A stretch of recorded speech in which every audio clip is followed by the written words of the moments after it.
Hello बच्चों, कैसे हैं आप सब लोग।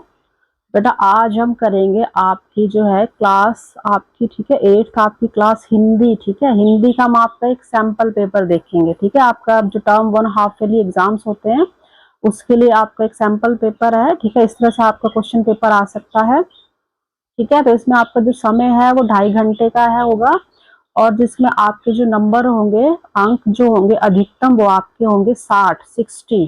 ठीक है, चलिए, तो इसमें सबसे पहले तो सामान्य निर्देश दिए गए हैं कि कैसे कैसे पेपर हो सकता है। ठीक है, तो आप ध्यान से पढ़ेंगे। जब भी आपको क्वेश्चन पेपर मिलता है तो आप उसको ध्यान से पढ़ेंगे। ठीक है, तो इसमें 10 प्रश्न है टोटल, सभी आपको प्रश्न करने हैं।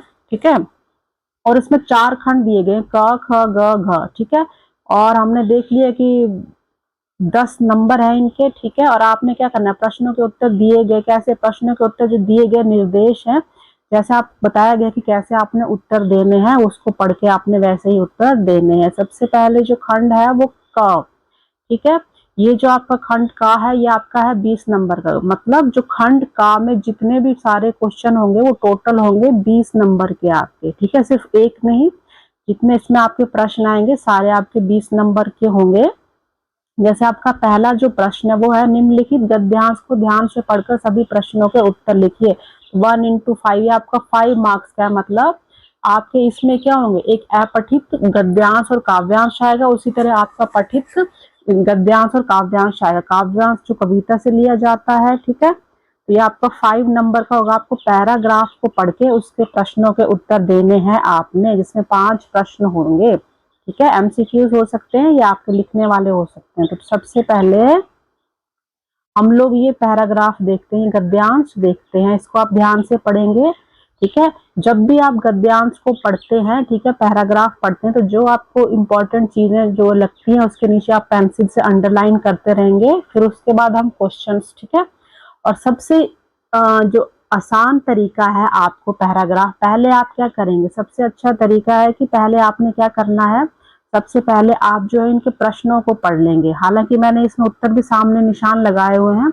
सबसे पहले आपने क्या करना है, जो ये आपको सॉल्व करके दिया गया है पेपर। ठीक है, सबसे पहले जो आपके प्रश्न होंगे ना पैराग्राफ से रिलेटेड, आप उन प्रश्नों को पढ़ेंगे। एक बार पढ़ेंगे, कौन कौन से, उत्तर नहीं देखने, प्रश्न पढ़ने हैं जो पूछे गए हैं, और उसके बाद आप पैराग्राफ पढ़ेंगे। फिर आप ध्यान रखें कि जो हमें प्रश्न पूछा गया, अगर उससे रिलेटेड कोई यहाँ पे वर्ड आपको दिखाई देता है तो आप उसको अंडरलाइन करेंगे। ठीक है, पैराग्राफ जल्दी से पढ़ते हैं हम लोग। संसार में शांति, व्यवस्था और सद्भावना के प्रसार के लिए बुद्ध, ईसा मसीह, नानक, चैतन्य, कबीर आदि जितने भी ऋषि महापुरुषों ने क्या किया, धर्म के माध्यम से मनुष्य को परम कल्याण के पथ का निर्देश किया। ठीक है, किंतु बाद में यही धर्म जो क्या था, मनुष्य का हाथ में क्या बन गया, एक अस्त्र बन गया। धर्म के नाम पर पृथ्वी पर जितना रक्तपात हुआ उतना और किसी कारण से नहीं, पर धीरे धीरे मनुष्य अपनी शुभ बुद्धि के धर्म के कारण होने वाले अनर्थ को समझने लग गया है। भौगोलिक अंतर, ठीक है, और धार्मिक विश्वास जन्य भेदभाव अब धरती से मिटते जा रहे हैं। विज्ञान की प्रगति और संचार के साधनों में वृद्धि के कारण देशों की दूरियां कम हो गई हैं। इसके कारण मानव मानव में घृणा, ईर्ष्या, वैर भाव, कटुता में कमी नहीं आई है। ठीक है, मानवीय मूल्यों के महत्व के प्रति जागरूकता उत्पन्न करने का एकमात्र साधन है शिक्षा का व्यापक प्रसार। ठीक है, तो ये हमने देखा, हमने गद्यांश आपका। अब हम प्रश्न उत्तर पे आते हैं। ठीक है, आप इसको दोबारा अपने आप पढ़िए और इसका अर्थ अच्छे से समझिए। ठीक है, चलिए, पहला जो प्रश्न है उत्तर आपको सॉल्व करके दिया गया, मनुष्य धर्म के कारण होने वाले अनर्थ को कैसे समझने लगा है। वो कैसे समझने लगा है, अपनी शुभ बुद्धि से। इसमें आपको ऑप्शन दिए गए हैं। ठीक है, हम सिर्फ उत्तर देखेंगे। ठीक है, आगे है नेक्स्ट क्वेश्चन है, विज्ञान की प्रगति और संचार के साधनों की वृद्धि का परिणाम क्या हुआ है। क्या परिणाम हुआ है, जब संचार हुआ है, किस चीज का प्रगति हुई है, संचार हुआ अलग अलग साधनों का, उससे क्या हुआ है, जो अलग अलग जो देश हैं जिनमें भौगोलिक अंतर, मतलब जियोग्राफिकल जो दूरियां हैं, अंतर, वो क्या हो गया है, जो दूरियां हैं वो कम हुई हैं। ठीक है, नेक्स्ट है, धर्म मनुष्य के हाथ में एक बन गया है। जो धर्म है वो मनुष्य के हाथ में क्या बन गया? धर्म के नाम पर लोग क्या करते हैं? आपस में लड़ाई झगड़ा करते हैं, ठीक है। तो वो क्या बन गया है? एक अस्त्र बन गया है, ठीक है। आगे है, किस कारण से देश में मानव के बीच घृणा, ईर्ष्या और जो वैर भावना एवं कटुता में कमी नहीं आई है? हमने ऊपर भी अंडरलाइन किया था, नहीं आई है। तो सांप्रदायिकता, सांप्रदायिकता का मतलब होता है जो अलग अलग धर्म के जो लोग हैं। सांप्रदायिकता मतलब सब अपने धर्म को श्रेष्ठ मानते, एक कहेगा मेरा धर्म सबसे अच्छा है, दूसरा कहेगा, तो वो होती है सांप्रदायिकता। तो कमी नहीं आई मतलब धर्म और जो सांप्रदायिकता है इसका कारण हो सकता है। मानवीय मूल्यों के महत्व के प्रति जागरूकता उत्पन्न करने का एकमात्र साधन क्या है? तो एकमात्र साधन हमने ऊपर देखा था, जब हमें शिक्षा का व्यापक प्रसार करना, जब हमें अच्छी तरह शिक्षा की जो क्या अच्छी तरह शिक्षा करेंगे, हर चीज की जानकारी हमें अच्छी होगी, तो हम लोगों के प्रति भी जागरूकता उत्पन्न कर सकते हैं, ठीक है। ये आपके 5 क्वेश्चन थे, 5 नंबर के 1 मार्क्स का एक क्वेश्चन। आगे है, अब काव्यांश दिया गया है, जो कविता होती है, जिस तरह से कोई आपको, ये आपकी जो पढ़ी हुई नहीं है, ठीक है, अपठित है, ठीक है। तो इसमें भी आपके 5 होंगे, ठीक है, 5 प्रश्न होंगे 1 मार्क्स के, ठीक है। चलिए पहले थोड़ा सा ये कविता जो हम इसका एक पैराग्राफ दिया गया है उसको हम पढ़ते हैं, थोड़ा थोड़ा अर्थ भी समझते हैं। हम सब सुमन एक उपवन के, सुमन फूल को कहा जाता है, एक ही उपवन जो एक बगीचा है उसके हैं। रंग रंग के रूप हमारे, हमारे जो रूप कैसे हैं? अलग अलग रंगों के हमारे रूप है, अलग अलग हमारी क्या है? क्यारियां हैं। लेकर हम मिलकर ही इस उपवन की शोभा सारी। तो हम सबसे मिलकर ही क्या है यहाँ पे? लेकर, हम सबसे मिलकर ही, ये दोबारा हो गया, ये यहाँ पे नहीं होगा, ठीक है। तो हम थोड़ा सा प्रिंट में उसमें प्रॉब्लम हो जाती है, ठीक है। हम सबसे मिलकर ही इस उपवन की शोभा सारी, मतलब हम सब किसे कहा गया है? हम सब जो एक बगीचा है जहाँ पे अलग अलग तरह के लोग हैं, ठीक है, लोग हैं, रंग रूप के हैं, और हम सब जब मिलजुल कर रहेंगे तो ये जो उपवन है, ये बगीचा है, इसी से हमारी क्या होगी? शोभा होगी। हमारा एक माली, हमारा जो माली है, जिस तरह जो फूल होते हैं उनको कौन? एक ही माली संभालता है उनको, तो उसी तरह हमारा भी एक ही माली, हमें पालने वाला, हमें बनाने वाला एक ही है, और हम सब एक ही गगन के नीचे, एक ही आसमान के नीचे हम सब रहते हैं, और हम सब सुमन एक उपवन के, ठीक है। हमारी धरती सबकी, जो हमारी जो एक धरती है, भूमि है, धरा है, ठीक है, वो सब लोगों की है, सिर्फ हमारी नहीं है, जो भी यहाँ पे रहते हैं वो सबकी है, ठीक है। जिसकी मिट्टी से जन्मे हम, जो धरती जो भूमि है उसकी मिट्टी से हम लोगों ने क्या किया है? जन्म लिया है हमने, और हम सबको क्या मिली? एक ही धूप हमें, हम सबको एक ही धूप, ठीक है, एक ही धूप हमें मिली है, एक ही सींचे गए जल से हम, मतलब जिस तरह पौधे को सींचने के लिए, उसको बड़ा करने के लिए उससे मिट्टी दी जाती है और उसको पानी दिया जाता है ताकि वो बड़ा बन सके, उसी तरह हमें भी क्या, जो भी हमारी जरूरतें, हमें जो चाहिए वो सब हमें दिया गया है, सबको एक जैसा ही दिया गया है। लहरें लहराए एक गगन की, और जो एक आसमान है, गगन है, उसमें जो लहरें हैं सबको एक जैसी ही मिली है, ठीक है। पले हुए हैं झूल झूल कर पाल नौ में हम एक पवन के, और एक ही पवन जो होती है हवा का जो पर्यायवाची हवा है, ठीक है, उसके क्या है? उसने हमें एक ही झूलों में झुलाया है, ठीक है। सबने, हवा ने, जो पवन है, सबने हमको क्या किया है? एक ही जो पालने हम सब लोगों के एक ही है, एक ही झूले में हमें झुलाया है, पले हुए हैं, और हम उस सब झूलों में मिलजुल कर पले हैं, मतलब बड़े हुए हैं। हम सब सुमन एक उपवन के, मतलब हम सब जो भी है, जो लोगों की, व्यक्तियों की बात की गई है, सब एक ही बगीचे के हम लोग क्या है? फूल है। हमारा जो कंपेयर किया गया है, जो मनुष्य को किसके साथ कंपेयर किया गया? फूलों के साथ किया गया, और ये जो फूल है सारे एक ही बगीचों में खिले हैं, ठीक है।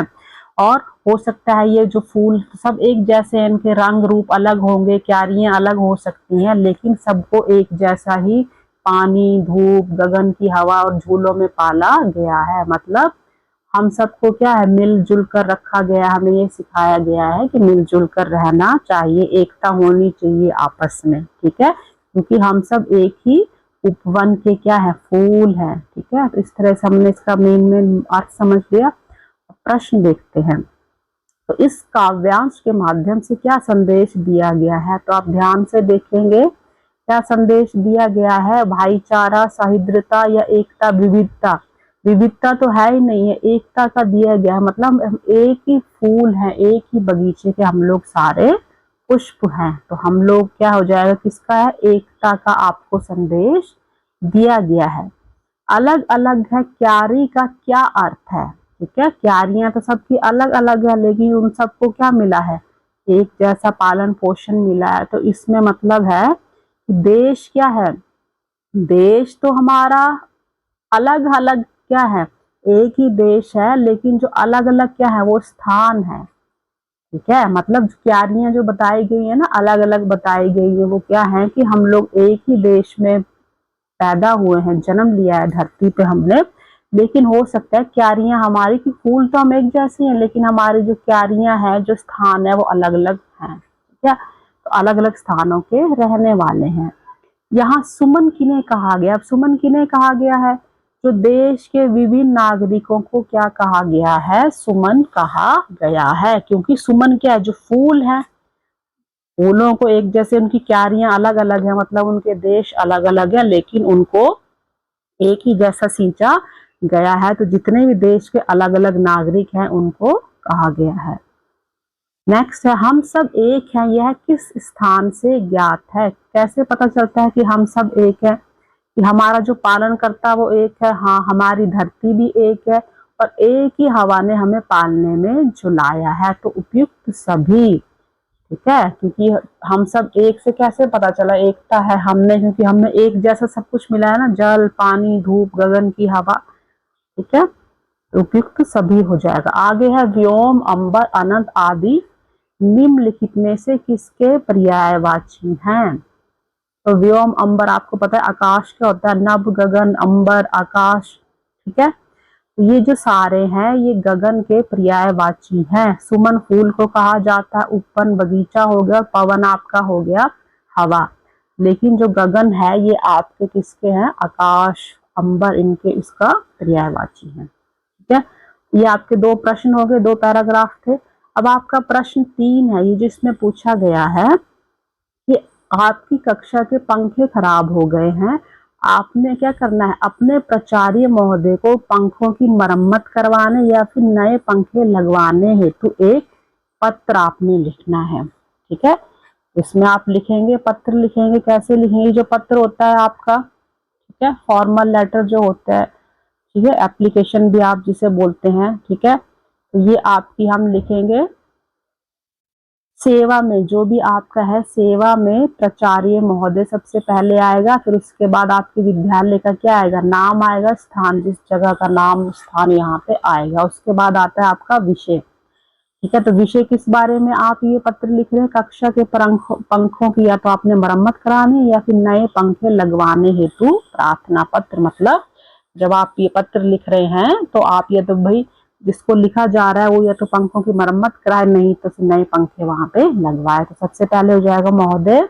बस आप देखते हैं बड़ा करके, महोदय सविनय निवेदन इस प्रकार है। ठीक है, या फिर सविनय निवेदन है कि मैं आपकी कक्षा, आप लिखेंगे 8 है तो आप 8 लिख सकते हैं यहाँ पे। ठीक है, सविनय निवेदन यह है कि मैं आपकी कक्षा 8 का छात्र या फिर छात्रा जो भी हूँ, अपने हिसाब से लिखिए। हमारी कक्षा के पंखे कई दिनों से खराब है, गर्मी अधिक होने के कारण कक्षा में पढ़ाई करना कठिन हो गया है, विद्यार्थियों को बहुत परेशानी हो रही है। तो आपसे विनम्र निवेदन है कि कृपया शीघ्र ही पंखों की मरम्मत कराई जाए या नए पंखे लगवाने की व्यवस्था की जाए, आपकी कृपा होगी या फिर आपकी अति कृपा होगी। ठीक है, तो लिखेंगे धन्यवाद, नीचे भवदीय आएगा और उसके बाद आपका क्या आएगा, नाम आएगा, जो भी आपका नाम है वो आएगा। आप कौन से, आपने स्कूल में लिखी है ना, तो आपका नाम हो गया, कौन सी कक्षा में आप हो, और जो उस दिन की डेट, दिनांक आप यहाँ पे लिखेंगे। ठीक है, अब ये आपका हो गया पत्र। इसमें आपका क्या है, दो आपको ऑप्शन दिए गए, एक तो आपने क्या करना है, पत्र लिखना है, दूसरा है अथवा। अथवा आप क्या लिखेंगे इसमें, अपने मित्र को जन्मदिन पर बधाई हेतु पत्र लिखिए 5 अंक। मतलब इन दोनों में से आपने या तो आप पत्र लिखेंगे या फिर आप क्या लिखेंगे, ये वाला पत्र लिखेंगे जन्मदिन पर बधाई देते हुए, इन दोनों में से एक करेंगे और जो आपका होगा 5 मार्क्स का। ठीक है, चलिए हमने आपको दोनों दिखा देते हैं, ये आपका होगा। ठीक है, तो आप कैसे अपने मित्र को लिखोगे, 5 नंबर का है, सिर्फ आपने एक ही लिखना है दोनों में से। दोनों पत्री हैं, फॉर्मल है इनफॉर्मल है। ठीक है, ये इनफॉर्मल हो जाएगा आपका। प्रिय मित्र आप कैसे लिखोगे, प्रिय मित्र सप्रेम नमस्कार, ये जैसे आजकल आप हेलो या हाय भी लिखते हो। ठीक है, यह जानकर मुझे बहुत प्रसन्नता हुई कि तुम्हारा जन्मदिन आ रहा है। इस अवसर पर मैं तुम्हें हार्दिक शुभकामनाएं एवं बधाई देता हूँ। ईश्वर से प्रार्थना है कि तुम्हें क्या वह दीर्घायु, उत्तम स्वास्थ्य और जीवन में सफलता प्रदान करे। जन्मदिन के दिन ढेर सारी खुशियां और उपहार तुम्हें मिले। मेरी इच्छा है कि हम सब मिलकर यह दिन मनाएं। आशा है कि तुम्हें यह मेरा पत्र पसंद आएगा। शेष सब कुशल है, बाकी सब कुछ ठीक है। तो इस तरह से आप ये पत्र, ये आपका इनफॉर्मल जो लेटर होता है, इसमें आप जो भी आपके मन में बात है, आप अपने मित्र को या अपने रिश्तेदार को किसी को लिख रहे हो, तो आप सीधे लिख सकते हो जो भी आपके मन में बात है। ठीक है, यहाँ पे कोई विषय नहीं दिया गया है, आपने अपने दोस्त का नाम लिखा, उसको हेलो हाय के, जो भी आपने लिखना है वो आप लिख सकते हैं। ठीक है, तो यहाँ पे तुम्हारा सच्चा मित्र या तुम्हारा मित्र, यहाँ पे अपना नाम लिखेंगे। तुम्हारा सच्चा मित्र हो सकता है, या फिर आप क्या लिख सकते हो, तुम्हारा प्रिय मित्र। ठीक है, इस तरह से भी आप लिख सकते हो, तुम्हारा प्रिय मित्र, सच्चा मित्र, प्यारा मित्र। ठीक है, और अपना नाम लिखोगे नीचे। ठीक है, चलिए दोनों में से आपने एक करना है। नेक्स्ट क्वेश्चन देखते हैं, नंबर 4। नंबर 4 आपका क्वेश्चन है, इसमें आपको क्या बताया गया है, इसमें आपको 2 विषय दिए गए हैं, जिसमें से किसी एक विषय पर आपने लगभग 80 से 100 शब्दों के बीच में सार गर्भित अनुच्छेद लिखना है। एक आपने पैराग्राफ लिखना है, उसका जो आपने जैसे हम कंक्लूड करके लिखते हैं किसी चीज को, मतलब 80 से 100 शब्दों के बीच में जो आपका अनुच्छेद होगा, उसमें आपने सब कुछ लिखना है। तो पहला है जल ही जीवन है, आपको 2 दिए गए हैं। ठीक है, इसमें से आपने एक लिखना है, आपका ये भी 5 नंबर का है ये। ठीक है, जल ही जीवन है, और दूसरा आपका क्या है, इसमें दूसरा आपका इसमें है व्यायाम स्वस्थ जीवन का रहस्य। इन दोनों में से, आपके 5 नंबर के, इन दोनों में से आपने एक लिखना है। चलिए हमने दोनों लिखे हैं आपके लिए। तो पहला है जल ही जीवन है, तो इसमें हमने लिखा है, आप इस तरह लिखिए, आपको आइडिया दिया गया है, आप जो उसकी जो भी आप किसी चीज के बारे में अनुच्छेद लिखे हो, तो उसकी जो महत्वपूर्ण चीजें हैं, किस काम आता है, वो सब आप उस पैराग्राफ में लिख सकते हैं। जैसे जल हमारे जीवन का आधार है, इसके बिना कोई भी जीवित प्राणी जीवित नहीं रह सकता। पेड़ पौधे, पशु पक्षी और मनुष्य सभी को जल की आवश्यकता होती है। जल से ही अन्न, फल और सब्जियां पैदा होती हैं। जल का उपयोग पीने, नहाने, धुलाई करने, किसी चीज को खेती और उद्योगों में किया जाता है। यदि जल ना हो तो जीवन क्या हो जाता है, असंभव हो जाएगा। इसलिए ठीक है, असंभव हो जाएगा, इसलिए हमें जल की बर्बादी रोकनी चाहिए, और जो जैसे वर्षा जल होता है उसका संरक्षण करना चाहिए, उसको बचाना चाहिए, उसको इकट्ठा करना चाहिए। तो इसलिए क्या, हमने वास्तव में जल ही जीवन है, मतलब हमने एक अनुच्छेद में जो भी टॉपिक है उस चीज के बारे में, उसकी हमने विशेषताएं लिख दी, और वो क्यों जरूरी है और हमें उसके क्या फायदे हो सकते हैं, सब कुछ हमने एक ही पैराग्राफ में लिखना है। नेक्स्ट आपका है, या फिर आप ये लिख सकते हैं, व्यायाम स्वस्थ जीवन का रहस्य। इन दोनों में से आपने एक ही करना है। ठीक है, चलिए तो इसका देखेंगे। स्वस्थ जीवन के लिए क्या है, व्यायाम आवश्यक है। व्यायाम करने से जो शरीर है बलवान हो जाता है, चुस्त और दुरुस्त हो जाता है, मतलब हेल्दी रहता है। ठीक है, यह हमें क्या करता है, जो रोग हैं, जो बीमारियां हैं, उनसे दूर रखता है। नियमित व्यायाम, डेली आप एक्सरसाइज करेंगे, उससे क्या होगा, आपका जो रक्त संचार है, ब्लड सर्कुलेशन ठीक रहता है, और पाचन शक्ति, जो डाइजेस्टिव सिस्टम है, अच्छे से होती है, बढ़ती है। सुबह उठकर आपको क्या करना चाहिए, दौड़ना चाहिए, योग करना चाहिए, या फिर खेलों में भाग लेना अच्छे स्कूल में आपके गेम्स वगैरह होते हैं उनमें भाग लेना अच्छे व्यायाम है। आप जो व्यायाम करते हो उससे क्या होता है, मन प्रसन्न होता है, खुश होता है और दिमाग जो है वो तेज होता है।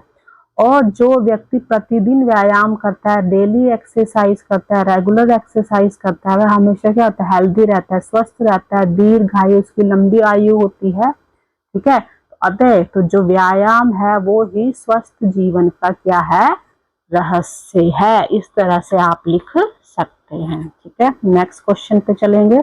खंड आपका चेंज हो गया, खंड आ गया आपका ख, ये आपका है 20 नंबर का। मतलब इसमें जितने भी प्रश्न आएंगे वो आपके क्या हो जाएंगे, टोटल प्रश्न आपके 20 ऊपर था, 20 अब आपका ये नीचे आ गया। तो सबसे इसमें प्रश्न 5 है, आपको यहाँ पे पठित गद्यांश दिया गया, इस पे आधारित अति लघुत्तरीय प्रश्नों के उत्तर देने हैं। 5 क्वेश्चन 1 मार्क्स के।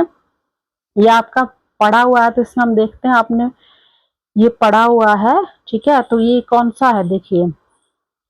किसी श्रीमान जमींदार के घर के पास एक गरीब अनाथ विधवा की झोंपड़ी थी। जमींदार साहब को अपने महल का जो अहाता था उस झोंपड़ी तक बढ़ाने की इच्छा हुई, लेकिन वृद्धा से बहुतेरा कहा कि अपनी झोंपड़ी वह हटा ले, पर वह तो कई जमाने से वहीं बसी थी। उसका प्रिय पति और इकलौता पुत्र भी उस झोंपड़ी में ही मर गया था। पोतहू भी एक 5 वर्ष की कन्या को छोड़कर चल बसी थी। अब यही उसकी पोती इस वृद्धावस्था में एकमात्र आधार थी। जब उसे अपने पूर्व स्थिति की याद आ जाती तो मारे दुख के फूट फूट कर रोने लगती थी।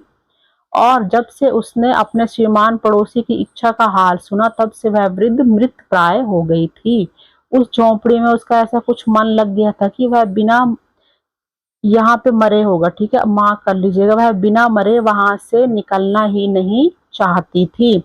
श्रीमान के सब प्रयत्न निष्फल हुए, तब वे अपनी जमींदार चाल चलने लगे। बाल की खाल निकालने वाले वकीलों की थैली गरम कर उन्होंने अदालत से उस झोंपड़ी पर अपना कब्जा कर लिया और विद्या को वहां से निकाल दिया। बेचारी अनाथ तो थी ही, पास पड़ोस में कहीं जाकर रहने लगी। ये आपने पाठ अपना पढ़ा हुआ है। एक टोकरी भर मिट्टी इस पाठ से है ये। ठीक है, आपको पाठ का नाम भी पता होना चाहिए और ये पाठ किस लेखक का नाम भी पता होना चाहिए। तो सबसे पहला प्रश्न है, जमींदार के महल के पास क्या था? तो जमींदार के महल के पास एक अनाथ विधवा की झोंपड़ी थी। जमींदार साहब को क्या इच्छा हुई? जमींदार साहब को अपने महल का अहाता उस झोंपड़ी तक बढ़ाने की इच्छा हुई। अनाथ विधवा का एकमात्र सहारा कौन था? तो कौन था एकमात्र सहारा? उसकी 5 वर्ष की पोती थी। प्रस्तुत गद्यांश किस पाठ से लिया गया? ठीक है, अभी आपको आगे आपको पता होना चाहिए। तो एक टोकरी भर मिट्टी, आपको पाठ का नाम पता होना चाहिए, इस पाठ से लिया गया है। आगे है इस पाठ के लेखक, आपको लेखक का नाम भी पता होना चाहिए। तो जिस पाठ के लेखक हैं उनका नाम है माधवराव सप्रे। जितने भी आपने पाठ पढ़े हैं, जितना आपका सिलेबस आएगा, सबके आपको पाठ के नाम, जो कविताएं हैं ठीक है, और उनके लेखक पता होने चाहिए। अब आपका आ गया नंबर 6 में आपसे क्या पूछा है? काव्यांश दिया गया है अति लघुत्तरीय। ठीक है, ये आपके ऊपर 5 मार्क्स के थे। ठीक है, अब ये भी आपके नीचे 5 मार्क्स 1 मार्क के क्वेश्चन होंगे। पहले पैराग्राफ देखिए। जा तेरे स्वप्न बड़े हों, भावना की गोद से उतरकर जल्द पृथ्वी पर चलना सीखें, चांद तारों सी अप्राप्य सच्चाइयों के लिए रूठना मचलना सीखें, हंसें मुस्कुराएं गाएं, हर दिए की रोशनी देखकर ललचाएं, उंगली जलाएं मतलब मेहनत करें। ठीक है, अपने पाँव पर खड़े हो, जा तेरे स्वप्न बड़े हो। इसका मुझे लगता है आपको अर्थ समझाने की जरूरत नहीं है, आप पहले पढ़ चुके हैं, नहीं तो आप लोग वीडियो में मेरे जाके ये देख सकते हैं। ठीक है, इसके प्रश्न, इससे रिलेटेड प्रश्न पूछे गए हैं। ठीक है, पहला है कि कविता में किसे संबोधित किया गया है? तो कविता में बच्चों को और जो युवाएं हैं, बच्चे और जो यंग जनरेशन, उनको, युवाओं को संबोधित किया गया है। तेरे सपने बड़े हों पंक्ति में सपनों से क्या आशय मतलब निकलता है? तो सपनों से क्या आशय निकलता है? मतलब जो भी आप, तेरे स्वप्न बड़े हों मतलब ऊंचे विचार रखना, महान लक्ष्य रखना, श्रेष्ठ जीवन मूल्यों से है। आपने अपने जीवन में अच्छे कार्य करने हैं, ऊंचे सपने देखने हैं, ऊंचा एक लक्ष्य रखना है, ठीक है, जो और समाज में आपने हर एक काम भलाई का करना है। अगला प्रश्न है, उंगली जलाए में उंगली जलने का क्या अर्थ है? ठीक है, तो उंगली इसका क्या अर्थ निकलता है कि जो भी कठिनाइयां आपके रास्तों में आती हैं, ठीक है, उनको आपने सहकर आगे बढ़ना है। और क्या मतलब, मेहनत करनी है, मेहनत करनी है, कोशिश करनी है और आगे बढ़ते रहना है। ठीक है, चलिए बाकी बेटा अगर आपको ये अच्छा लग रहा है, ठीक है, वीडियो आपको पसंद आया तो इसको प्लीज लाइक शेयर जरूर करिए और चैनल को सब्सक्राइब जरूर जरूर करिए। ठीक है, अगला प्रश्न है, जो ये काव्यांश है किस कविता से लिया गया है? ठीक है, तो यह जो काव्यांश है आपने पढ़ी है आशीर्वाद जो कविता है उससे लिया गया है। ठीक है, तो इस तरह क्वेश्चन आपको आ सकते हैं ये। ठीक है, तो ध्यान रखेंगे, इसमें हालांकि लेखक नहीं पूछा गया है, पहले उसमें आपका लेखक पूछा गया था। अब इसमें है सच्चाइयों शब्द का वचन बदले। सच्चाइयों इसमें आया है आपका कविता में, तो इसका वचन सच्चाइयां जो है आपका ये बहुवचन है। अगर आपको बहुवचन दिया गया है तो आपने इसको क्या करना है, बहुवचन का आपका एक वचन हो जाएगा, एक वचन होगा तो उसका बहुवचन हो जाएगा, तो उसका एक वचन क्या बनेगा, सच्चाई। ठीक है, सच्चाइयों का हो जाएगा सच्चाई, मतलब सच्चाइयों बहुवचन है और सच्चाई क्या हो गया, हमारा एक वचन हो गया। ठीक है, आगे 7 क्वेश्चन नंबर 7 है। इसमें क्या दिया है आपको, निर्धारित पाठों के आधार पर निम्नलिखित प्रश्नों में से किन्हीं 5, ठीक है, 5 के उत्तर लगभग 25 से 30 शब्दों में दीजिए। ठीक है, इसमें आपको जो पाठ आपने पढ़े हैं अपनी किताब मल्हार में, उसमें से आपको प्रश्न पूछे गए हैं। ठीक है, आपको देने हैं 5 प्रश्नों के उत्तर, और जो 5 प्रश्न है वो कितना, एक क्वेश्चन मतलब 2 नंबर का है, तो 5 क्वेश्चन आपके हो गए 10 नंबर के। ठीक है, किन्हीं 5, तो इसका मतलब यहाँ पे 5 से ज्यादा आपको प्रश्न दिए गए हैं। आई थिंक 7 इसमें आपको प्रश्न दिए गए हैं, उसमें से 7 में से आपने 5 क्वेश्चन करने हैं। ठीक है, हमने तो आपके लिए सभी आंसर किए हुए हैं 7 के 7। ठीक है, तो पहला प्रश्न देखते हैं। कविता आशीर्वाद में सपनों के बड़े होने की बात की गई, आपके अनुसार बड़े सपने कौन कौन से हो सकते हैं? ये तो हमारी अभी कविता भी आई थी यहाँ पे। ठीक है, तो उत्तर होगा बड़े सपने जैसे ईमानदार बनना, दूसरों की मदद करना, देश की सेवा करना, ठीक है, विज्ञान और शिक्षा में प्रगति करना। ये सपने हमें समाज और देश को आगे बढ़ाते हैं। ठीक है, जो भी आपको उत्तर अच्छे से आता है वही आप 5 करेंगे। संसार संग चलने से क्या अभिप्राय है? संसार संग चलने से आपने पाठ पढ़ा है ये, क्या इससे तात्पर्य है, मतलब मिलजुल कर रहने से है तथा समय और परिस्थिति के अनुसार क्या है, स्वयं को ढालना है और दूसरों के साथ सहयोग करते हुए आगे बढ़ना है। मिलजुल कर रहेंगे, आपस में एक दूसरे के काम आएंगे। ठीक है, और जो भी परिस्थिति होगी, सिचुएशन होगी, उसके अकॉर्डिंगली हमें अपने आप को चेंज करना है और आगे बढ़ते रहना है। ठीक है, आगे जो प्रश्न है, दो गौरैया कहानी में जो गौरैया थी किन किन स्थानों से घर में उसने क्या किया था, प्रवेश किया था? तो गौरैया ने क्या, घर में जो दरवाजे के नीचे से, ठीक है, जहां जगह थी, उसके बाद रोशनदान जिसका शीशा क्या टूटा हुआ था, और सीढ़ियों के रास्ते से, और रसोई का दरवाजा जो खुला रहता था वहां से प्रवेश किया था। ठीक है, दरवाजे के नीचे से यहाँ पे कॉमा लगा लेंगे। ठीक है, कुछ कुछ मिसप्रिंट रह जाता है इसमें कुछ चीजें। ठीक है, गौरैया ने हो गया दरवाजे के नीचे से, रोशनदान जिसका शीशा टूटा हुआ था, सीढ़ियों के रास्ते से, और रसोई का जो दरवाजा था जो खुला रहता था। आगे प्रश्न है, घर व सराय में अंतर बताइए। तो घर क्या होता है, आप सबको पता है, घर में एक स्थायी परमानेंट जगह होती है, एक निवास का स्थान होता है, जहाँ पे क्या होता है, परिवार होता है और अपनेपन और आत्मीयता का भाव होता है, मिलजुल कर और प्यार से सब लोग रहते हैं। और सराय किसे कहते हैं, जो सराय होती है अस्थाई, मतलब वो परमानेंट नहीं होती, आप कुछ समय तक, हम क्या, जहां पर हम कुछ समय या फिर कुछ दिनों के लिए रहते हैं, वो सराय। जैसे पहले सराय होती थी, अभी जैसे आपके होटल्स वगैरह होते हैं, ठीक है, लॉज होटल्स वगैरह होते हैं रुकने के लिए जब आप कहीं घूमने बाहर जाते हो।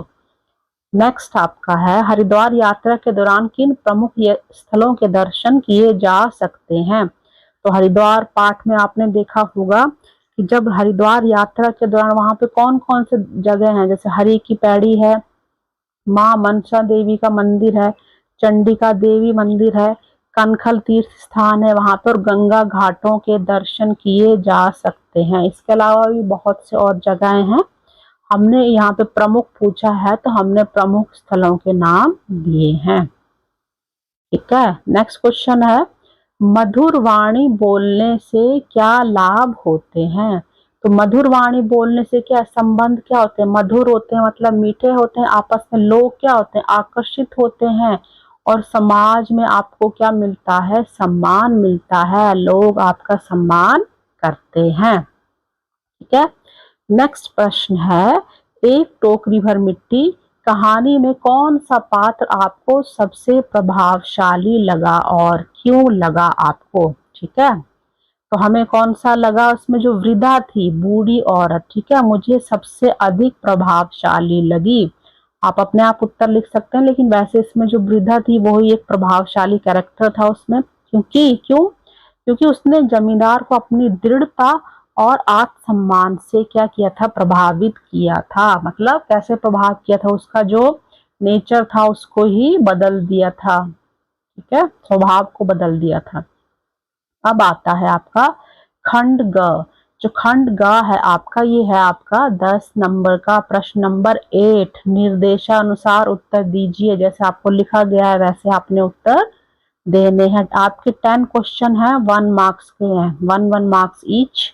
ठीक है, 10 मार्क्स आपका, ये 10 क्वेश्चन 10 मार्क्स। सबसे पहला है स्वदेश शब्द से जुड़े 2 शब्द लिखें। ठीक है, स्वदेश, उत्तर आपको साथ साथ में दिए गए हैं। ठीक है, स्वदेश का आपका क्या हो जाएगा, इसमें स्वदेश का आपका हो जाएगा स्वदेशी, स्वदेश प्रेम। ठीक है, स्वदेशी हो गया, स्वदेश प्रेम हो गया। इसके अलावा आप और क्या लिख सकते हैं, मातृभूमि हो गया आपका।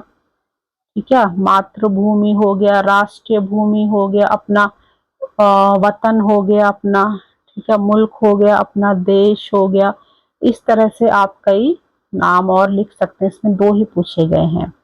ठीक है, नेक्स्ट क्वेश्चन है घोड़ा तेज दौड़ता है, वाक्य में क्रिया विशेषण शब्द छांटिए। क्रिया विशेषण आपने बताना है, क्रिया जो काम हो रहा है उसका जो विशेषण विशेष था।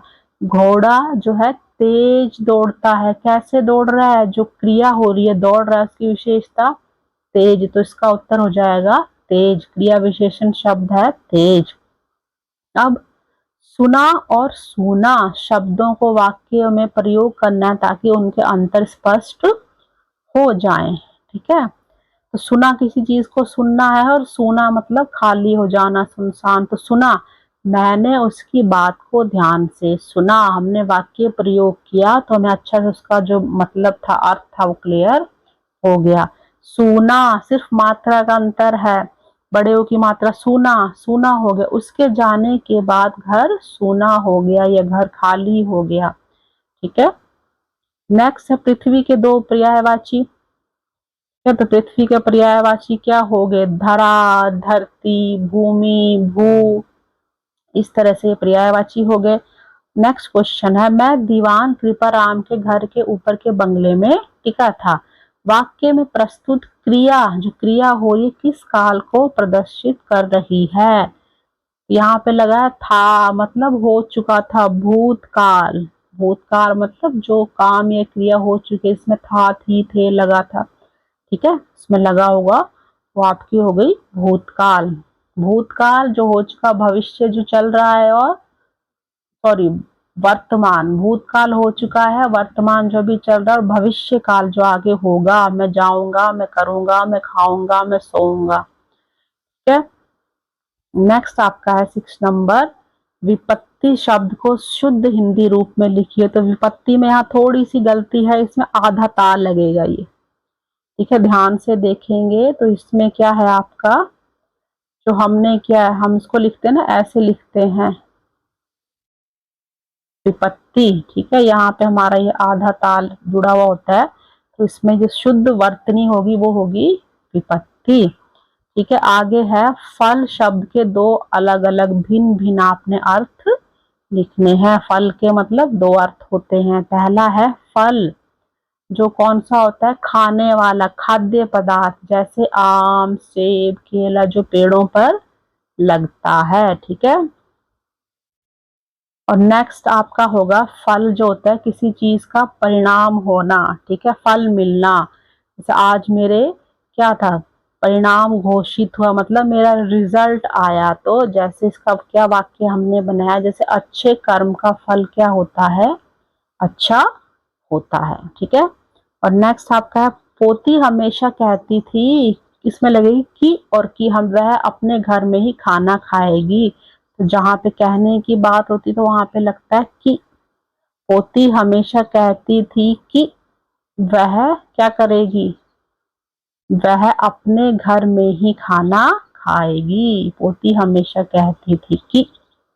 आगे हो जाएगा बाल बाल बचना, अपने मुहावरे को वाक्य में प्रयोग कीजिए। तो सड़क पार करते समय वह बाल बाल बचा या बाल बाल बच गया, इस तरह से हमने इसको वाक्य प्रयोग किया है। लास्ट आपका है इसमें, उसकी आंखों से आंसुओं की धारा बहने लगी थी। ठीक है, क्या क्या बह रही थी, आंसुओं की धारा बह रही थी या थी, आंसुओं की धारा आंखों से बह रही थी। ठीक है, ये आपके 10 क्वेश्चन हो गए। 1 मार्क्स का एक क्वेश्चन है, 10 नंबर्स के ये हो गए।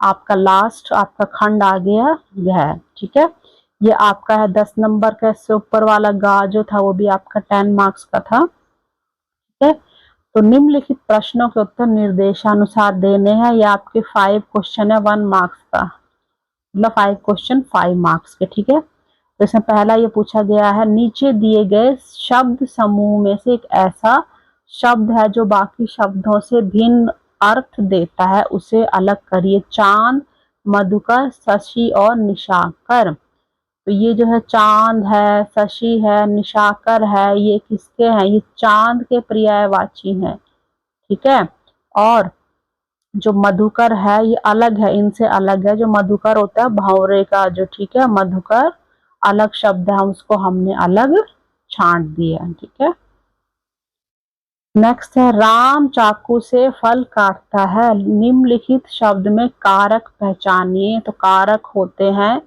जो आपने पढ़े अगर होंगे आपने पहली क्लासेस में। ठीक है, कर्ता ने, कर्म को, करण से, इस तरह से जो कारक होते हैं। तो चाकू से तो हो जाएगा करण कारक, इसमें चाकू से, कर्ता ने कर्म को करण से, ये इसको याद करने का तरीका है, करण से, जहां पे से लगता है वहां पे होता है हमारा करण कारक। तो इसका उत्तर जाएगा करण कारक। ठीक है, आगे भोजनालय का संधि विच्छेद होगा। भोजनालय का क्या हो जाएगा, भोजन, यहाँ पे आ की मात्रा लगी है आ ल या, भोजन प्लस आल्य, ये बन जाएगा हमारा भोजनालय। ठीक है, आ यहाँ से हट जाएगा और इसकी मात्रा यहाँ पे लग जाएगी। ठीक है, आ हट के यहाँ से इसकी मात्रा ना के साथ लग जाएगी, भोजनालय हो जाएगा। ठीक है, नेक्स्ट है अनियमित शब्द में उपसर्ग। उपसर्ग वो होते हैं जो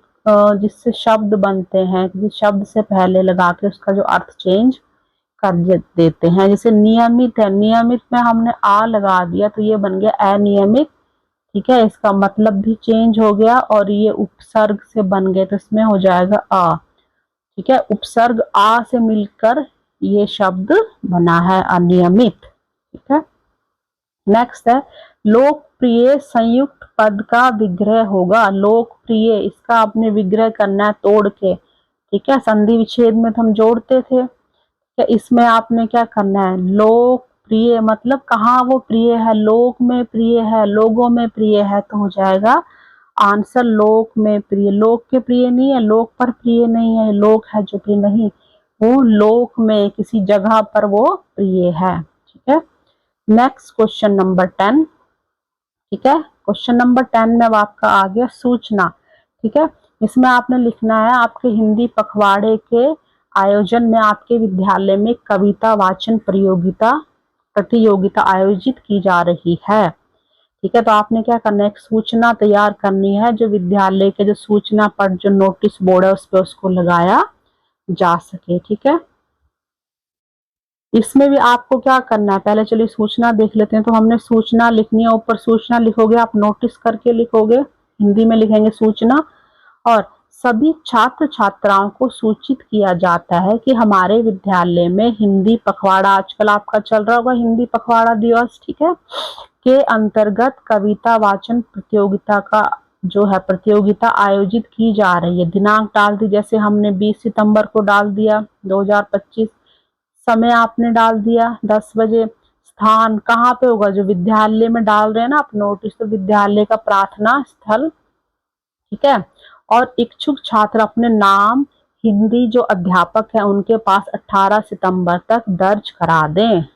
पहले आपको नाम दर्ज कराने होते हैं ना, उसके बाद आप उसमें भाग लोगे। और यहाँ पे हो जाएगा प्रधानाचार्य, मतलब किसने नोटिस लगाया है, ये जो प्रधानाचार्य हैं आपके स्कूल के। तो इस तरह से आप लिख सकते हैं। डेट टाइम अपने अकॉर्डिंग चेंज कर सकते हैं। जगह आपके स्कूल में हो सकता है विद्यालय का प्रार्थना स्थल ना हो, कि आपका जो क्या है कोई लाइब्रेरी रूम हो सकता है, कोई कक्षा हो सकती है उसमें कर रहे हो। ठीक है। तो इस तरह से आप कर सकते हैं, लिख सकते हैं। और इसमें आपका चॉइस में है ये, या तो आपने क्या करना है, ये आपने सूचना लिखनी है या फिर आप लोग एक संवाद दिया गया है। ठीक है। और इन दोनों में से आपने लिखने हैं, और ये आपका है 5 मार्क्स का है। ठीक है, 5 मार्क्स का हो जाएगा ये। ठीक है। तो इसमें क्या है, संवाद है, आपको संवाद के भी आपके टॉपिक अलग अलग हो सकते हैं। बस आपने इतने संवाद लिखे हुए हैं अपनी उसमें, ठीक है, बुक में, कॉपी में। तो इसमें पूछा गया अत्यधिक वर्षा के कारण उत्पन्न हुई बाढ़ की स्थिति हो गई है, जिसमें दो मित्र क्या है आपस में, उनके मध्य में बातचीत हो रही है, जिसको आपने संवाद के रूप में लिखना है। ठीक है। यह आपका 5 नंबर का है, या तो आप संवाद लिखेंगे या फिर आप सूचना लिखेंगे, दोनों में से एक। तो संवाद लिखना सबसे पहले, इसमें क्या है बाढ़ की स्थिति है इसमें। और अब इसमें दो दोस्त कौन कौन से हैं, जैसे एक राम है एक श्याम है। तो राम सबसे पहले वो पूछता है, नमस्ते श्याम, तुम्हारे गांव में बाढ़ की स्थिति कैसी है। तो श्याम कहता है, नमस्ते राम, बहुत बुरा हाल है, घरों में पानी भर गया है और फसलें हैं नष्ट हो गई हैं। तो आप अपनी तरफ से कुछ भी बना के लिख सकते हैं, बस आपको टॉपिक पता होना चाहिए। ठीक है। तो राम कहता है, यह तो बड़ी चिंता की बात है, क्या सरकार से कोई मदद मिली। क्वेश्चन पूछा तो क्वेश्चन मार्क। तो श्याम कहता है, हाँ राहत सामग्री आ रही है, लेकिन अभी हम तक नहीं पहुंची, अभी हमारे पास नहीं पहुंची है। तो राम कहता है, उम्मीद है हालात जल्दी सुधरेंगे। ठीक है। तो श्याम कहता है, हाँ हम भी यही आशा करते हैं। तो इस तरह से आप ये संवाद लिख सकते हैं। ठीक है। अपने आप भी बना के आप लिख सकते हैं, इसके आगे भी और लिख सकते हैं अगर आपके पास टाइम बचता है तो। ठीक है। तो इस तरह से आपका ये क्वेश्चन, हमने एक सैंपल पेपर आपका लिया था। ठीक है। अगर आपको वीडियो अच्छा लगा तो बेटा इसको जरूर शेयर करिए। ठीक है, लाइक करिए। ठीक है बच्चे, थैंक यू वेरी मच।